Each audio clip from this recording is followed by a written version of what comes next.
Hi, Caleb with Brownells here, and in today's quick tip, we're going to be going through disassembly and general maintenance of your BRN-9 upper receiver.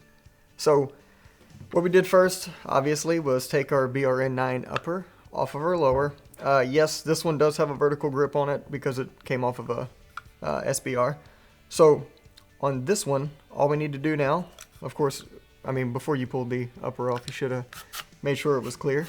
We'll just double check that. Alright, so in order to get the bolt assembly out, which is really the first thing we need to do, what we're going to need to do is come to this back plate here, which obviously it is essential to have this off of the lower receiver because your lower receiver will be covering this. So if you take a look, the back of it is serrated on the top right here, and if you look down in there you can see a metal plate. So what we're going to need to do is push in on this serration and just slide that metal plate down, and everything will then fall out the back. So let's go ahead and do that. Alright, we'll push in, slide down,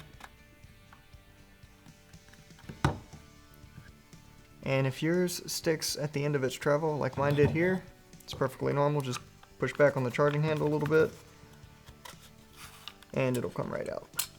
Alright, so now what you're going to get out the back is your back piece, that metal plate that's sitting in there, and then you're going to have a recoil spring guide right here. Let me set this down. And then on that you're going to have a buffer. Now the buffer is removable, so I'll just go ahead and set that aside for now. Alright, and then we have a recoil spring that'll come right out the back, and all you got to do is tilt it and your bolts will come out as well. Alright, so at this point we can also remove the charging handle. So if you wanted to flip the charging handle over to be set up for left or right hand shooter or whatever, this is the same exact process to switch that over. So now when the bolt's not in the gun, or not in the upper, we can bring the charging handle all the way back, and if you notice, this cutout at the rear of the travel is larger, so we just pull straight out, and that's our charging handle. Now the block that holds the charging handle, it'll fall out now either through the rear or the front. I'll just tilt it forward so you can see, and it'll fall right out. Alright, and that is the basic field strip for the BRN-9. If you're gonna, you came back from the range, you want to clean your gun, this is all you need to do. You can go further than this. You can remove the bolts from the actual top weight, and that's all this big piece right here is. It's just a weight. So the way they were able to keep everything contained in the upper and not require a buffer and spring like on your standard AR pistol caliber carbines, is by adding this weight to it. So this kind of acts as your buffer weight, and then of course your recoil spring is just contained in the upper, and your buffer, it's all still there. It's all still there from the 9mm pistol caliber carbine type setup. It's just all inside the upper rather than being split between upper and lower. Where was I? Alright, if you notice, there's a dovetail cut on the weight, and there's a corresponding dovetail cut on the actual bolt itself, and that's just how they attach to each other. Alright, now if you take a look, the firing pin goes right in the back there, and then there is a pin that goes through from one side of the bolt to the other, and that pin is all that retains that firing pin. So if you want to remove the firing pin for whatever reason to clean that, you just take a punch, and it'll come out from either direction, and you just punch it out. And then with that pin out, we can take our firing pin out, and then there's also a firing pin spring in there. And that's pretty much as far as you ever need to disassemble the BRN-9. And let's talk about general maintenance while we have it apart here. So whenever we talk about lubricating points, any of the high friction surfaces, which will be evident by just taking a look at the actual steel itself. You can see where the nitriding is starting to rub a bit. That's your high friction areas. Just put a little bit of oil there. Same thing for the top piece here, just a light coat of oil. A little bit of oil on the recoil spring, just in different places. And this thing's absolutely filthy. We had it at the range this morning. We shot the heck out of it. So this is a perfect example of what a dirty one's gonna look like. All right, you can put a drop of oil on the bottom here, and that's really it. That's all you need to do. It's all stainless steel, nitride coated, so it's not like you're fighting against a massive amount of rust or anything like that. Really good coating, really slick coating. So a lot of, I don't want to say self-lubricating, because that's, I mean, I know someone out there is going to yell at me if I say it's self-lubricating. It doesn't, just like the original M16, it doesn't have to be lubricated, and we all know how that worked out. So yes, do oil your firearm. All right, now whenever it comes to recoil springs and buffers, not just on this gun, but any gun, those are consumable parts, right? They're going to wear out eventually, and they need to be replaced.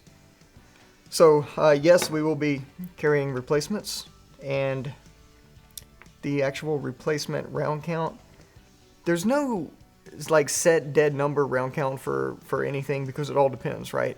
It depends on what ammunition you're using, you're shooting suppressed, unsuppressed, all that stuff. But just a good roundabout number is going to be around 5,000 rounds. So once your gun hits the 5,000 round mark, and you don't need to count every round you fire, just roughly, a rough estimate, right? Once you hit that point, just go ahead and replace your recoil spring, buffer, and then just keep running. Everything will be good.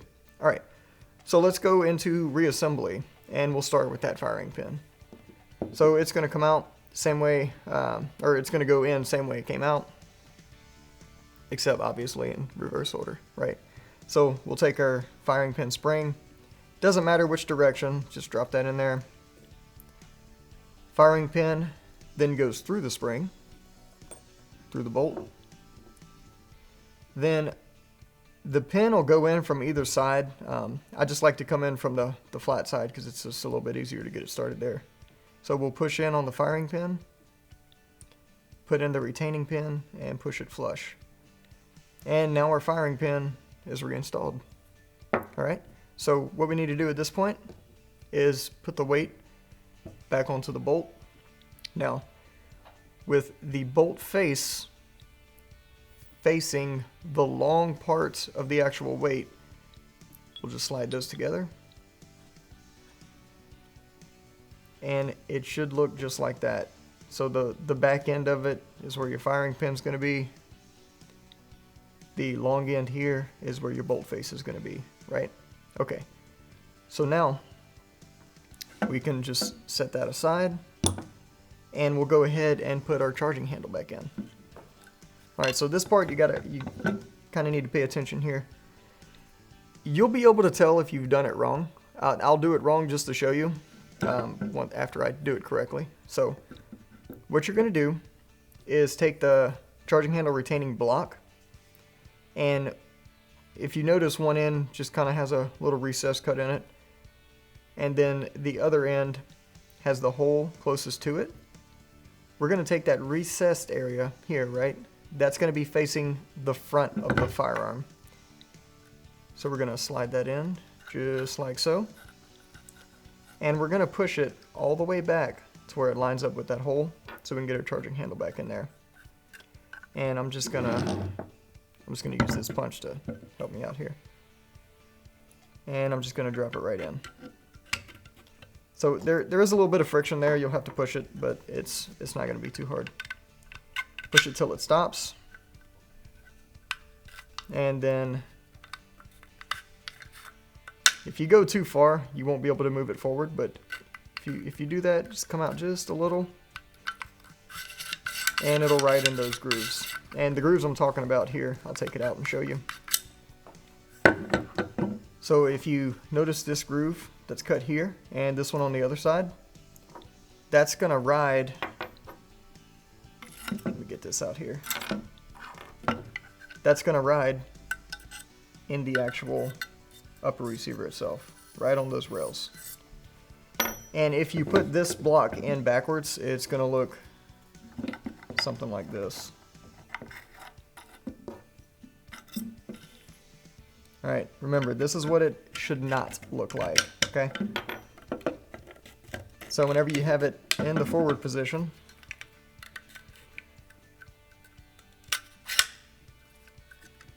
it's not going to be flush with the front of the actual upper receiver. Alright, I'll flip it around, put it in the way it's supposed to be.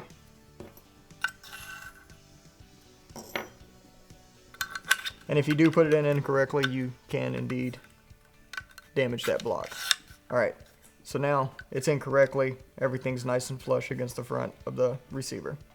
Alright, so what we're going to do at this point is take our bolt,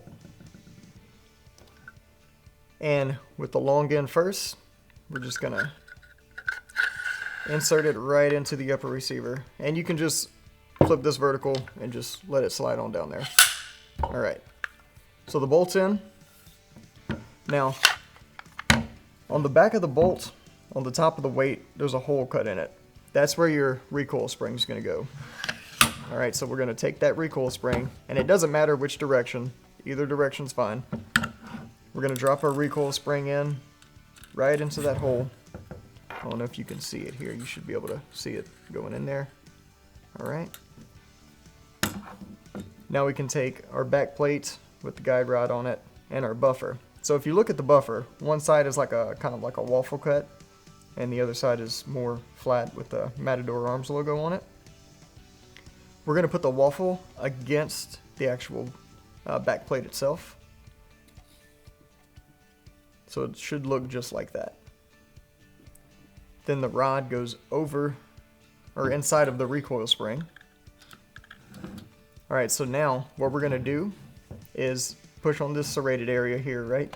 Get it nice and flush. And then we're going to push up on this metal plate. And you might have to go just below flush. You'll be able to feel it seat. There it goes. Alright.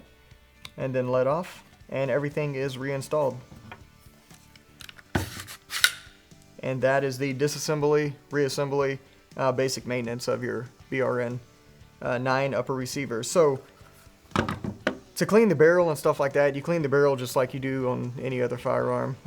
If you're super lazy like me, you can just throw a bore snake through there. You can use a rod, whatever. Cleaning this barrel's not unlike cleaning any other barrel. And of course the barrel itself is a nitrided stainless steel, so it's super easy to clean. If you have any questions or comments, you're watching this on YouTube, feel free to post them down below. If you're watching this on the website or anywhere else, feel free to give us a call on the tech line. We'll be happy to help you out. Thanks for joining us, and we'll see you next time.